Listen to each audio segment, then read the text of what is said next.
કે પહેલા મેળ પડ્યો છે. મને હમણાં આ ગોધરા બાજુ બહુ બોલાતા, ત્યાંથી હું 1500 કિલોમીટર 150 કિલોમીટર જઉં, 150 આવું, મારો વારો આવે કે આરતી લાઈન પૂરું કરો, મને કોઈ દાડો બોલવા ના આલે ભાઈ. એટલે મેં ભાઈને પૂછ્યું, મેં કીધું કારણ શું આટલું બધું દૂરથી 10 મિનિટ બોલવા તો આલો? મને કે મહારાજ તમને બોલવા બોલાવતા જ નહીં, તમે મારા બોલાવો શું કરવા? એ કે તમે બેઠા હો તો બધા સારું બોલે છે કે તમને ઓફળવાની જરૂર છે કે બધા આમ જ બોલે છે. હા, એટલે આ ધર્મ છે કે ડાયરામ મહારાજની આધ્યાત્મિક પ્રોપર્ટી, આધ્યાત્મિક મિલકત નો વારસો જે કેતન મહારાજને મળ્યો છે, મધુબા મહારાજ આ વારસાને જાળવી રહ્યા છે, આનાથી મોટું કોઈ હોય નહીં. અને આવા ભજન સત્સંગ થતા રહે, મહાપુરુષો આવતા રહે અને એકબીજાના અરસપરસ દર્શન થાય, એમાં આપણે કૃતકૃત આનંદ અનુભવીએ છીએ.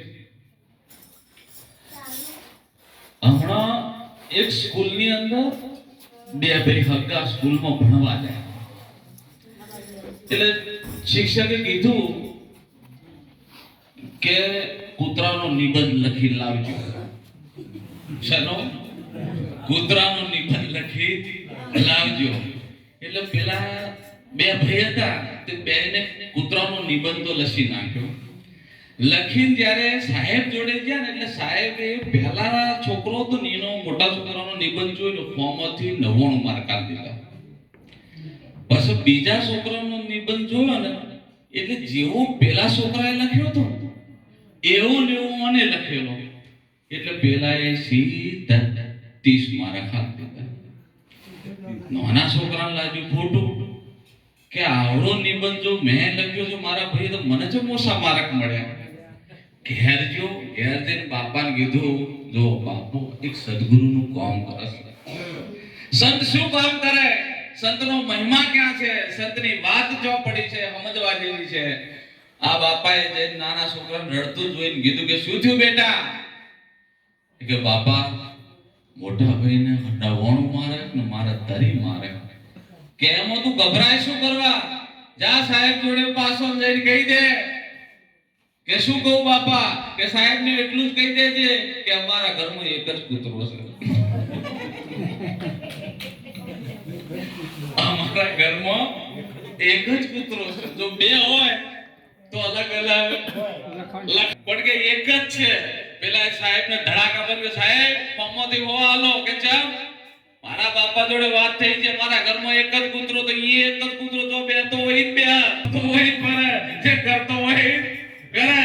સાહેબ તો મારો કોને પૂછીને આવ્યો? કે બાપને પૂછીને આવ્યો. સદગુરુ યુક્તિવાન છે. સદગુરુ યુક્તિવાન છે. દરેક વ્યક્તિ આપણે ભજનમાં જઈએ, સત્સંગ કરીએ, આટલું બધું કરીએ છીએ, પણ ઘણી વાર આ વાતનો નિરાત નહીં થવાનું કારણ શું છે? શું કારણે આપણને હજુ ડગમગ થાય ના? એનું એક જ કારણ છે કે જ્યારે સદગુરુ મહારાજ બોધ કરતા હોય, જ્યારે જ્ઞાન વિધિ ચાલતી હોય, જ્યારે તત્વમસી તે તુનું મહાવાક્યનું આશ્વાસન દ્વારા ચાલતું હોય, એ વખતે વ્યક્તિ, તમે વિચાર કરજો, આ બોધનું પ્રતિબિંબ ક્યાં પડે છે? આ બોધ ચાલતો હોયનું પ્રતિબિંબ અંતઃકરણમાં પડે. શેમાં પડે? અંતઃકરણ. એટલે નિરજ મહારાજને ખબર છે કે એક સનાતન સત્ય સિવાય કશું નહીં, તો આ 5 પ્રતિજ્ઞા આલી જાય. તો કારણ તો હશે ને? આ 5 પ્રતિજ્ઞા આલવા પાછળનું કઈ કારણ હોય. મહાપુરુષો ઋષિ મુનિઓએ કીધું, ઋષિ મુનિ 25 વર્ષ બ્રહ્મચર્યનું પાલન કરાવતા અને આશ્રમની અંદર ઘણી સેવાઓ કરતા, અને જ્યારે અંતઃકરણ શુદ્ધ થાય પછી આ જ્ઞાન આપતા. આ જ્ઞાન એમને ઠરે? આપણે હેડે જતા આવી અને આ જ્ઞાનના બોધમાં ગમે એટલી વાર બેસી જાઓ, મેળ પડે? અંતઃકરણની શુદ્ધિ જોઈએ. એટલે નિરજ મહારાજે પહેલી 5 પ્રતિજ્ઞા મેળવી. શંકરાચાર્ય મહારાજે જ્યારે કીધું ટોકરાચાર્ય કે બાપુ મારે જ્ઞાન વિધિમાં બેસવું છે એ કે પહેલા તો તું મનુષ્ય થઈ જા, પહેલા મનુષ્ય થઈ જા. વેદાંતની અંદર પણ બ્રહ્મસૂત્રની અંદર શંકરાચાર્યએ આ બોધ કીધેલો છે. નિરાંત મહારાજે તન મન ધન કીધું, ત્યાં શંકરાચાર્યએ સૂક્ષ્મ જાગ્રત સ્વપ્ન અને સુષુપ્તિ આ વાત લાયા છે. હવે વિચાર કરવાનો, અંતઃકરણની અંદર જે પ્રતિબિંબ પડે છે, જે જ્ઞાન ઝીલવાનું જે પાત્ર છે એ કેવું હોવું જોઈએ? શુદ્ધ હોવું જોઈએ. ઢોળાઈ ગયેલા માટીના ગારાવાળા પાત્રની અંદર ગમે એવું પાણી ભરો તો પીવાના કામમાં આવે. એવી જ રીતે મહાપુરુષો એમ કહે છે કે પહેલા તો તું મનુષ્ય બની જા. તો મનુષ્ય કઈ રીતે બનવું? મનુષ્ય બનવા માટે વેદાંતની અંદર ભગવાન શંકરાચાર્યએ કીધું કે આ 10 પ્રકારના દોષોનું તો નિવારણ કરી નાખ, તું મનુષ્ય થઈ જાય. પછી ટોકરાચાર્યએ કીધું કે મનુષ્ય થવાથી શું થશે? કે મનુષ્ય થવાથી તારો રજોગુણ અને તમોગુણ બેલેન્સ થઈને સતોગુણ પ્રધાન થઈ જશે. કે કઈ રીતે બાપુ? એ કે સાંભળ, આ શરીરથી થનારા 3 પ્રકારના દોષ છે: ચોરી, છારી અને હિંસા. પહેલા વનમ વટા. હંમેશા મહાપુરુષો ગમે તે લેવલ પર બોલતા હોય, ગમે તે જગ્યાએથી બોલતા હોય, પણ ત્યાં આપણો અંતઃકરણને શુદ્ધ રાખીને વાતને સમજી લે. જો એમની વાત સમજવાના ટાઈમે જો આપણું ચંચળ મન આગું પાછું થતું હોય તો મેળ પડે. ચોરી, ચારી ને હિંસા મનથી થનારા 3 દોષને તું પહેલા નિવારણ કર. આપણે સત્સંગ કરીએ પણ મીટર આપણા ઉપર મૂકી રાખવાનું કે આપણે ચમનું આમાંથી આગું પાછું હોય તો હજુ રિપેર કરવાની જરૂર. અને આ જલ્દી રિપેર થઈ જાય અને પછી તમે જો ગુરુ મહારાજના જ્ઞાનની ગમે ત્યાં વાત કરો તો પ્રકાશ પડે ને. ઘણા કે પ્રકાશ નહીં પડતો એનું કારણ શું? આ પાણી ચોખ્ખું ચમ નહીં? કુંડ ભરેલો હોય અને પાણી બરાબર દોડાઈ ગયેલું ને 1 રૂપિયો અંદર કુંડમાં પડ્યો હોય, ગમે એટલી આંખોને ચશ્મા ચડાવો તો રૂપિયો દેખાય? પણ એમાં ફટકડીના જો 2 બૂંદ પડી જાય અને જો કચરો તળિયે બેહી જાય તો રૂપિયો દેખાય નહીં. એમ સંતો એમ કે છે અંતઃકરણથી થનારા દોષોને દૂર કરો તો દીવો પ્રગટ થાય ને. કે શું મહારાજ? કે ચોરી, જારી, હિંસાથી તું દૂર થઈ જા. પછી મહારાજ કહે છે વાણી છે ને એના 4 દોષ, એમાં બધાય આવી જાય. આ દોષમાં તમામ વ્યક્તિ આવી જાય અને આમાં તમારે નક્કી કરવાનું, તમારે અત્યારે રામ બનવું છે, કૃષ્ણ બનવું છે કે નિરાંત બનવું છે કે શું બનવું છે. પણ મહારાજ કે કોઈ બનવું નહીં, તું બની જા. એટલે કે શું કરો? કે જરા પહેલા તો શું છે 90% જૂઠું બોલવું. વાણીનો સૌથી મોટો દોષ હોય ને તો જૂઠું બોલવું. ભગવાન એમ કે છે, શ્રી કૃષ્ણ અને શંકરાચાર્ય કે છે આ 10 પ્રકારના જેનામાં દોષ હોય એના જ્ઞાન યોગ ક્યારે લાગતો નથી. આ જ્ઞાન યોગ અને લાગે નહીં. જૂઠું બોલવું અને એનાથી વધારે આગળ કરવી તો નિંદા કરવી. સંત બની ગયા, જ્યારે સદગુરુના ચરણમાં જતા રહ્યા, બોધ લઈ લીધો, તન મન ધન શીશ અર્પણ થઈ ગયું, કોઈ સાધન તમારી જોડે નથી, તો નિંદા ક્યાંથી થશે? નિંદા કરવી એટલે સંતો પહેલા કહે છે, બોધ પહેલા કહી દે છે કે આટલું સુધરી, આટલું ધ્યાન રાખજે. કારણ કે સંત કશું લેતા નહીં અને કશું હાલતા નહીં, પણ શાન કરે છે. એ વખત એમ કે છે કે જુઠ્ઠું નહીં બોલો, નિંદા નહીં કરવી. અને હંમેશા ક્યારે કોઈને નિરોધતા મેળવવામાં થોડી તકલીફ છે. કોઈ દાડો કઠોર વાક્ય ના બોલીએ, કોઈનું દિલ દુભાયું વાક્ય ક્યારે બોલીએ. દરેક સત સ્વતંત્ર છે, ગમે તે મોજમાં બોલે, એના સિવાય બીજો નથી જેને કહેનારો છે કોણ? જંગલના સિંહને જ્યાં ગમે તે પહાડ ઉપર બેઠો હોય એના 1 કિલોમીટરની અંદર કોઈ જાનવરની તાકાત નહીં કે એના નજીક આવીએ કે સાહેબ. આવો તમારો સ્વરૂપ છે. હવે વિચાર કરજો, અહીંયા આગળ નિંદા કરવી અને કઠોર વાક્ય, કોઈનું દિલ દુભાવું ક્યારે વાક્ય કરીએ? ચાહે વ્યવહારિક સત્તા હોય, આધ્યાત્મિક સત્તા હોય, કોઈ પણ જગ્યાએ જઈને બેહો પણ કઠોર વાક્ય ક્યારે નહીં ઉચ્ચારવું, એનાથી તમે દોષિત થશો. તમારો શબ્દ ઉપડેલો સુરતા સુધી નહીં પહોંચે. એટલે અને એનાથી વધારે કોઈ પણ માણસને હંમેશા જીવનની અંદર વ્યક્તિના અંતઃકરણના ધ્યાન રાખી અને વાક ચાતુરી પણ ક્યારે નહીં કરવું. આ વાણીનો સૌથી મોટો દોષ છે. વાક ચાતુર્ય પણ સારી સારી વાત કરવી, સારી સારી વેદના કરવી, કબીરની વાત લાવી, પણ આપણો ગમે તે મહાપુરુષો છે, એક છે અનેક નથી, પણ બધાની વાત લાવી અને છેવટે કોઈને પોજરામાં ના પૂરતા. આ સૌથી મોટો વાક ચાતુર્ય છે. સદગુરુ કોઈ દાડો પોજરામાં ના પડે. સદગુરુ આઝાદ કરી નાખે.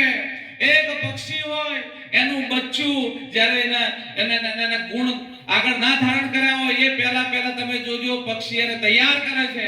પણ સાહેબ જ્યારે એને બે પોખ આલે ને એ દાડો બચ્ચાને ઉડાડવાની ટ્રેનિંગ નહીં આલતું.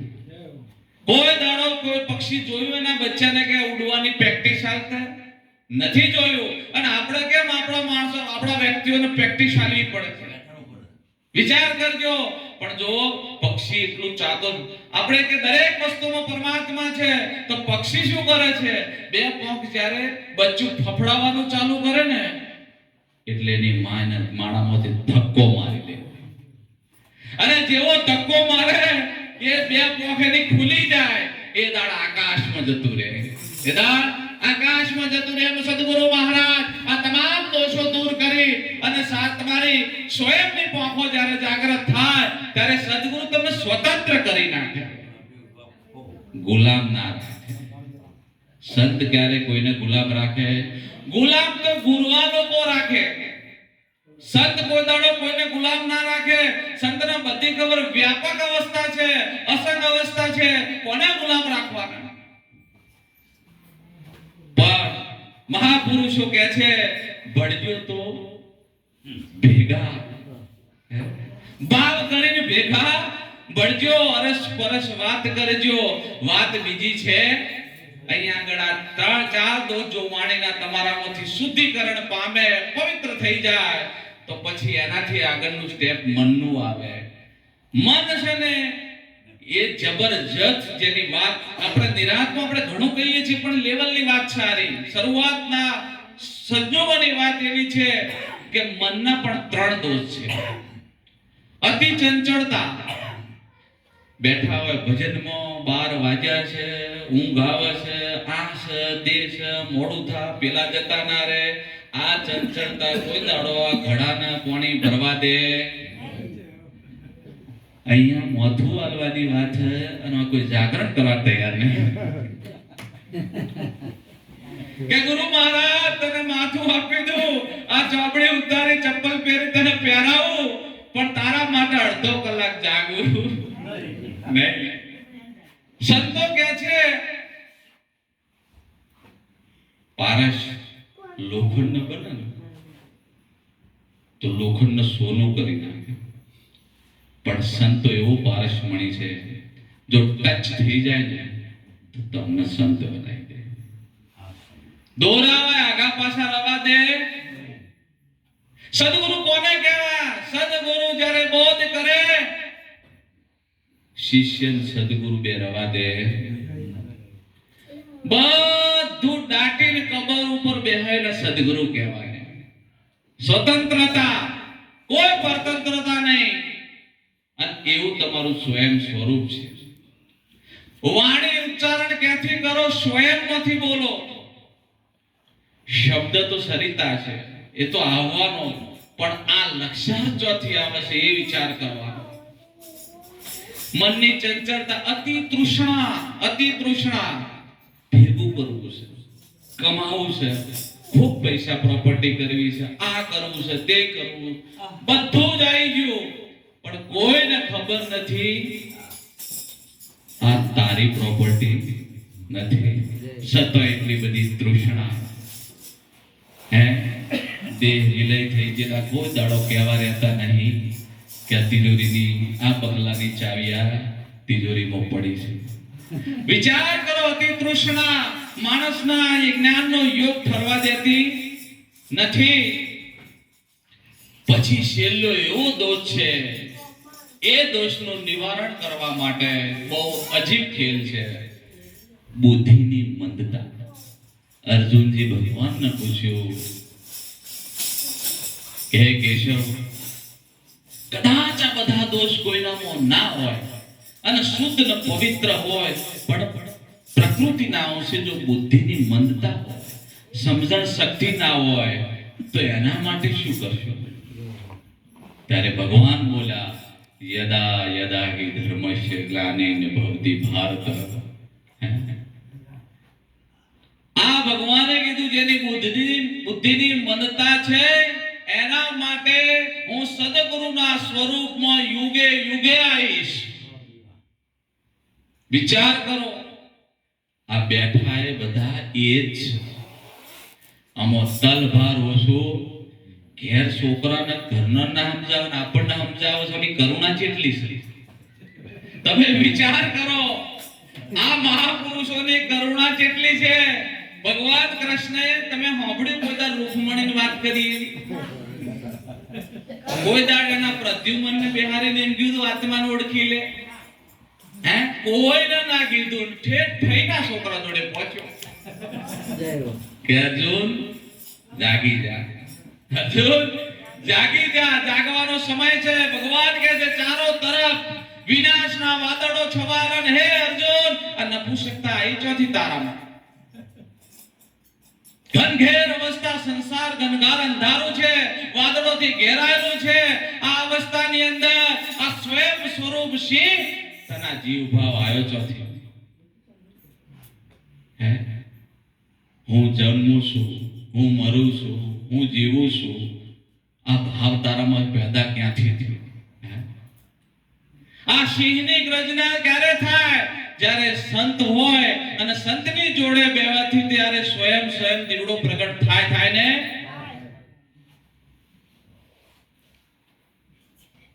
જંગલની અંદર બકરા ચરતો હતો અને સિંહ વ્યાયામી થઈ તે આ પહાડ ઉપરથી ચડી અને પેલા પહાડ ઉપર સલાંગ મારવા જઈ અને બચ્ચું નીચે પડી ગયું. અને છ પડ્યું બકરોના ભેગો. અને મારા જેવા દેહ, મારા જેવા જ કહેવાય. હા, એટલે હવે નિરાંતમય બનાવતા કે દેહ નાથી થતી રહી. આ તો ઘર મેળે સત્સંગ ચાલી રહ્યો છે, એટલે હા જવાનું આપણે. એટલે મારા જેવા વિચાર કર્યો કે આટલો બધો બકરો મારી જોડે છે, પણ એક મારું પેલું સિંહનું બચ્ચું હાથમાં આવી ગયું છે, એટલે ઓના ભેડું રહેવા દો અને સમજણ પાડવી. જેમ મોટું થયું પેલો બે કરે, પેલો ગમે એટલો પ્રયત્ન કરે પણ બે બોલીએ કે પણ અમુજણમાંથી બહાર આવે. આપણે ગમે એટલું કરો પણ અંદરથી એવું થાય કે હું કોક છું, પણ આ કોક શું કોણ કાઢે? હે, કે કોક છે પણ આ કોક કાઢે કોણ? એટલે આ તો મોટું થઈ ગયું અને જંગલમાં બકરો ભેગું ફરે અને બે સિંહ પાડી ગયા. સિંહે જોયું, વિચાર કર્યો, એક સિંહ બીજા હોમો જોઈને એમ કહે છે કે મોનો ના મોનો આપણા વાળો બકરો કરે છે શું છે? આપણા વાળો પણ આ બકરોમાં શું કરે છે? હે, નિરાંતનું બચ્ચું સિંહ જેવું ગમે ત્યાં બેઠું હોય પોહાય. વાત તો સમજ્યો. આ ખેલ ખોડાની ધાર જેવો છે. જેવા તમે છો ને એવા તમે શિષ્યને તૈયાર કરી શકશો. તમારું જેટલું કંઈક આખું પાસું હશે એ પણ ગુણ તમારા શિષ્યોમાં ઉતરી જશે. ધ્યાન રાખવાનું. આ નિરાંતની ધારા સિંહના જેવી છે. કીધું કે આટલા બધા બકરા છે પણ આપણા વાળો બકરોમાં કરે છે શું? પેલો કે દયા લાવ. શું કે હેડો કે આપણે જવું પડે અને બહાર કાઢવો પડે. આ બધા દયા લઈને આવ્યા છે. એટલે પેલા જ્યાં એટલે પેલાને પકડવા ગયા ને બચ્ચાને થઈ ગયેલું જમણ અને બકરો ભેગું નાઠું કે બકરો તો સિંહના ભાડે ઉભો રહે. ઘણા મેળાવડા આજુબાજુ બધા જોવો કે લેવા તો વાળો તો કોઈ સર આ કે આપણે લીલો પીળો પહેરે. એક મહારાજ તો મને કે હું તો નિરોધના બેડાવાળામાં જવાનું થાય ને ભગવો પહેરીને જતો જ નહીં કે એટલી બીક લાગે છે. હવે તમે વિચાર કરો કયા સિદ્ધાંતની વાત નિરાંત મહારાજે કરી છે કે સાહેબ એની વાતથી જો સામાન્ય વ્યક્તિ બકરા જેવી વાત કરનારા જો બીએ જતા હોય તો સિંહ કેવો હતો, દેથાણની ધરા ઉપરથી કેવી પ્રગટ ધારા કરી જે આજે ગુજરાતની અંદર ઘેર ઘેર છવાઈ ગઈ છે. એટલે પેલા એ બચ્ચાને પકડ્યું અને બચ્ચું તો બૂમા બૂમ. સંત તમને પકડો ને ઘણીવાર આપણને એમ લાગે તમારે એમ તમે આપણા મનમાં એમ હોય કે અમે ગુરુ જોડે ગયા અને ગુરુ જોડે. એવું નથી સાહેબ. ગુરુનો જે સીસીટીવી કેમેરો છે ને 24 કલાક ચાલુ હોય અને એના સીસીટીવી માહિતીનો કોઈ દાડો વ્યવહાર કરવા દે. એટલે આ સીસીટીવી માં જેવા સિંહના બચ્ચાને પકડ્યો, સિંહનું બચ્ચું કે બાપા મને છોડી દો, કે મને છોડી દો, મને મારી ના નાખશો. પેલા વિચાર ન કરો આપણું જ બચ્ચું બીયાય છે.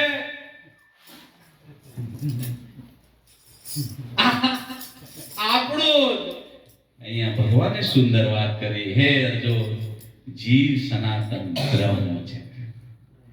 જીવ સનાતન બ્રહ્મ છે. જીવ પોતે પરમાત્મા છે. એનાથી પરમાત્મા બીજો કોઈ છે પણ જે ભેદવાદી ભેગા થઈ અને એવો ભરમાઈ નાખ્યો સ્વર્ગ છે નરક છે તારો વાય જવાનું તો જવાનું. આ બચ્ચું બીઈ ગયું. આ એટલું બધું બીઈ ગયું, ફફડી ગયું છે. પેલાએ કીધું તું ચિંતા ના કરે, અમે તારા જ છીએ. પેલો કે કેવી રીતે માનું? અમે જીવ છીએ, બ્રહ્મ કઈ રીતે હોઈ શકીએ?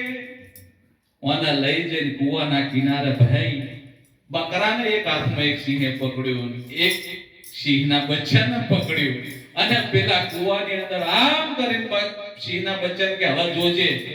બકરાને બતાવ્યું, પેલા પાણીના પ્રતિબિંબમાં સિંહના બચ્ચાને સિંહે કીધું કે ઓનું સ્વરૂપ કેવું છે.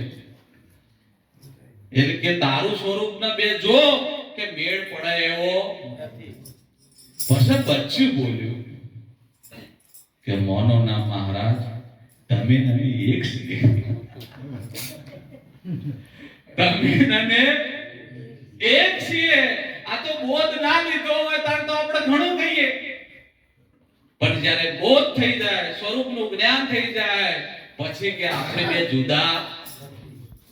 એમાં મનના ચારે આ 10 પ્રકારના દોષનું નિવારણ થાય ત્યારે આ શુદ્ધિકરણ થાય અને શુદ્ધિકરણ થાય ત્યારે આમાં જ્ઞાનનો પ્રકાશ થાય. તમારે કશું કરવાનું નથી, બધું ઓટોમેટિક થાય. તમારા પ્રયત્નો ના હોય, તમે તો સ્વયં શુદ્ધ છો. ભગવાન કહે છે કે હે અર્જુન, સૂર્ય આકાશમાં પ્રગટ થાય છે ત્યારે કહેવા નહીં આવતો ફૂલને કે તું ખીલ, ના, એના પ્રકાશે ખીલી જાય છે. સંત જ્યાં જાય તો જ્ઞાન વિલંબશીલ થઈ જાય છે, કોઈ કરવાની જરૂર ના પડે. જ્ઞાનની મહાપુરુષો તો કહે છે ખાલી દ્રષ્ટિથી દ્રષ્ટિ મળી જાય તો નૈણથી નૈણ પરખાઈ જાય તો આ સ્વયં પ્રગટ થઈ જાય છે. શબ્દ ના બોલો તોય પ્રગટ થવાની શક્તિ સંતો ધરાવે છે, પણ સંતો એનો ઉપયોગ જરૂર હોય તો જ કરે છે. એટલે એકવાર કબીર સાહેબ બેઠેલા અને કબીર સાહેબ ને ગોરખજી આયા ને ગોરખજી આખા ભારતની અંદર એટલો બધો હાહાકાર મચાવી દીધેલો કે જે મારી વાતનો જવાબ ના લે એને હું તિલક કરીને કુંડળ પહેરાઈ દઉં. એટલે ગોરખજી કે બધાને કુંડળ પહેરાઈ દઉં. ગોરખ શું કરે, ગમે તે જગ્યાએ જાય ત્રિશૂળ રોપા. શું રોપા? ત્રિશૂળ. અને ત્રિશૂળની વટલી ટોપ ઉપર ઉભો રહીને બોલે કે જેના વાત કરવી હોય મારી જોડે ઉપર આવો. આ વાત હું દષ્ટાંતનું તમે સિદ્ધાંતને પકડજો. શરીર રૂપી ત્રિશૂળની અંદર રજો તમો ને સતો આ ત્રણ પોકળો છે. હવે અહીંથી ગોરખ બોલતો તો અહીંયા બધા સાધુ સંતો વિચારમાં પડી ગયા કે ગોરખને પહોંચી વળાય નહીં અને તરત જ જે જાય ને કુંડળ પહેરાવે અને ટીલું કરીને ચેલો બનાવી દે. આમ કરતા કરતા આખા ભારતમાં ગોરખજી ફરતા ફરતા સાહેબ કાશીની અંદર ગયા. કાશીની અંદર પ્રગટ મહાપુરુષ રામદાસ મહારાજના ત્યાં કબીરજી ચેલા હતા. રામદાસ જોજો વાત સમજજો, કબીરજી બેઠા હતા અને રામદાસ રામ ભગવાનનો ફૂલનો હાર ચડાવતા હતા અને મુગટ હતો મોટો, એટલે હાર ચડાવવા જાય તો હાર મુગટની અંદર જાય. 15 મિનિટ મથ્યા પણ મુગટમાં હાર જાય. બાજુમાં કબીરજી ઈશારો કર્યો ગુરુ, એવું જરૂરી નથી કે ચેલા ચપળ હોય, નક્કી ના રે. આ તો ચેલા ચતુર ચેલા હોય તો પહોંચી વળે, ધીમા રહે ને. ગોરખજી કબીરજી બોલ્યા કે રામદાસ બાપુ એક धागा तोड़ दे न दूसरा धागा जोड़ दे, एक धागा तोड़ दे न दूसरा धागा. અને રામાનંદને ખબર પડી કે કબીર જેવી તેવો છે, આ તો પહોંચેલો છે. ઘણા કે ચેલ્યા નહીં, આ તો પહોંચેલા છે કે. અને કબીરજીનો આ લઈને રામદાસે વિચાર કર્યો આ ગાંડીઓ ખતરનાક છે. બધા ચેલા વિચાર કરે કે આ સચ એવો. એવામાં ગોરખજી કાશીમાં જઈને ત્રિશુળ રોપીને ઉભા રહે અને કબીર બધા ભેગા થઈને કે રામદાસ બાપુ આપણે તમે ના જાઓ, આ ઘોડા મોકલો, આ જાહ આ બધું કરીને જે કરું કરીને આવશે. અહીં ગોરખજી જ્યાં કબીર સાહેબને જોઈને એમ કે બોલો આવો સંતો અમારી જોડે અને આ ત્રિશુળની ટોક ઉપર આવીને આપણે સત્સંગ કરીએ. અહીં સુધી અહંકાર કામ કરે છે, અહીં સુધી અહંકાર કામ કરે છે.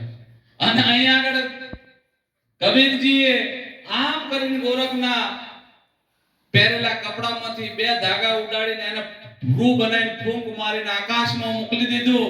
અને એ તોતણો જે લબડતો તો એને પકડીને આકાશમાં જઈને કબીરે કીધું હે ગોરા, ધરતી અને ત્રિશુળનો આધાર છોડીને આ વિહંગમ માર્ગમાં આય. આ ધરતીનો અને આ ત્રિશુળનો આધાર છોડ.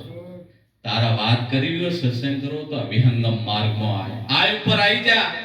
અહીંયા બેસીને વાત કર. અહીંયા નિરાત મહારાજ કીધું તન મન ધન છોડ, ત્યાં આવી જા, ત્યાં વાત થશે. અને આપણે બોધ લીધો, સત્સંગ કરીએ, ભજન કરીએ, બધું કરીએ, પણ રાવણની માફક ફટ ચોટી જાય. પેલું 10 વાર આલ્યું પાછું ફરાઈ જાય. આ તો હું આપણો દયા સંતો તો બહુ દયાળુ છે, એકબીજાનું જોવો તો શાંતિથી સમજાઈ દે કે ભાઈ આપણે કોઈ મુઠ્ઠી બંધ રાખો. એટલે અહીંયા કબીર સાહેબ ઉપર જાય એટલે ગોરખજીનો અહંકાર ઓગળી ગયો. અહીંયા ગુરુ મહારાજ શીશનું છેદન કરે છે. જ્યારે શીશનું છેદન ક્યારે થાય ત્યારે ભેદ ના દેખાય, અભેદ દ્રષ્ટિ થઈ જાય. કારણ કે જે અહંકારને પોષણ આલનારી જ્ઞાન ઇન્દ્રિયો હતી એ શીશની અંદર ગઈ. હવે કોઈ જ્ઞાન ભૌતિક રહેતું નથી. ઘણા કે આ ગુણ છે એ જીવ હોય, આ બધા કહે ને કે તો કે હારું લેવું છે તો ખાતો મોડું જીવ છે. આ બહુ સમજવા જેવું છે કે કેદી હોય તો ગુણ શું ગળ્યો બેઠો હોય.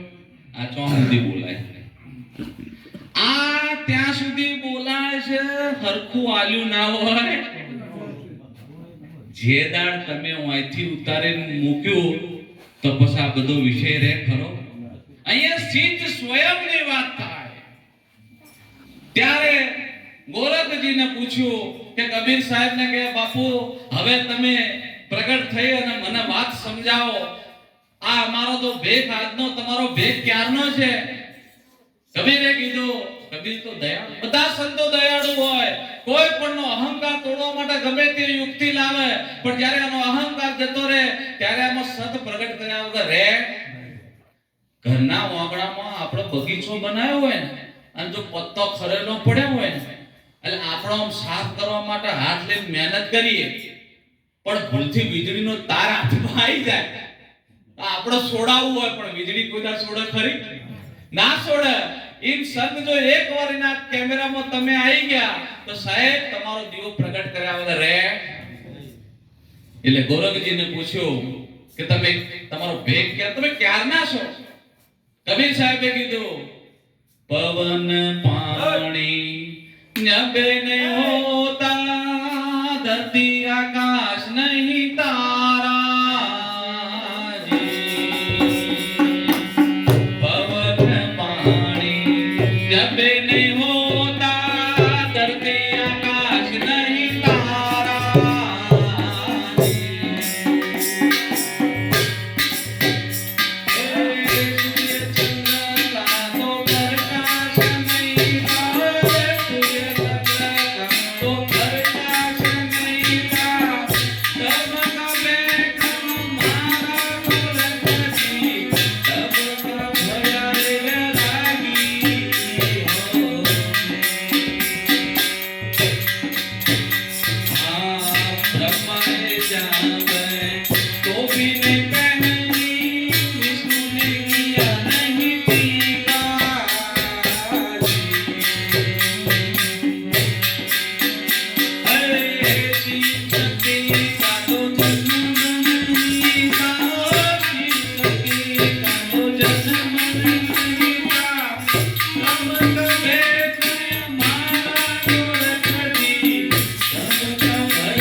રચવા માટે તારા બ્રહ્માજીએ ટોપી નૈતી પહેરી એ દાડાનો હું હતો.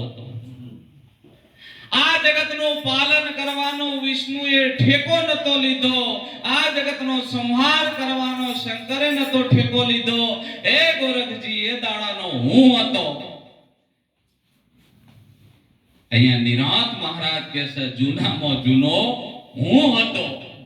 વિચાર કરો, હું શંકર, હું વિષ્ણુ, હું શિવ. ઉપાધિને બાદ કરો તો શેષ વધે. અહીં બોલે કબીરની વાત તો છે. પછી ગોરખજી કીધું, પ્રભુ આ મારા ચિત્તની અંદર આખું જગત દેખાઈ રહ્યું છે, આ છે ને શું કહેવું? આનો બનાવનાર કોણ છે? આ કોને આ જગતની રચના કરી? ગોરખે બોધ કરતા કીધું, ગોરખ સાંભળ. હે પંડિત, મિથ્યા કરો રે વિચારા. હે ગોરખજી, કોઈ પણ જાતનું મિથ્યા વિચાર ના કરે. તમને એક યુક્તિ આલું. તમે સંત છો, તમે સંત સભામાં બેહનારા સાહેબ, નબળો વિચાર આવે તો કાપી નાખજો. તમારા વિચારની અંદર કોઈ પણ હિત કરવાનો, કોઈ પણ દ્વેષ જોવાનો, કોઈ પણ જાતનો વિચાર પ્રગટ થાય, સંત કહે છે એ વખત જ કાપી નાખો. આ બી વાતા નહીં. જો આ બી વહી ગયું ને તો ઉગી જશે, તે હેરાન કરી નાખશે. ખેતરની અંદર બીજ વાવવામાં આવે ને, ખડ કશું કર્યા વગર ઉગી જાય. એમ જે સત્ય પ્રભાવના જે વિચારો છે, આ વિચારો જ્યારે તમારામાં પ્રગટ થાય, આજુબાજુમાં નબળા વિચાર આવે તો તરત કાઢી નાખજો.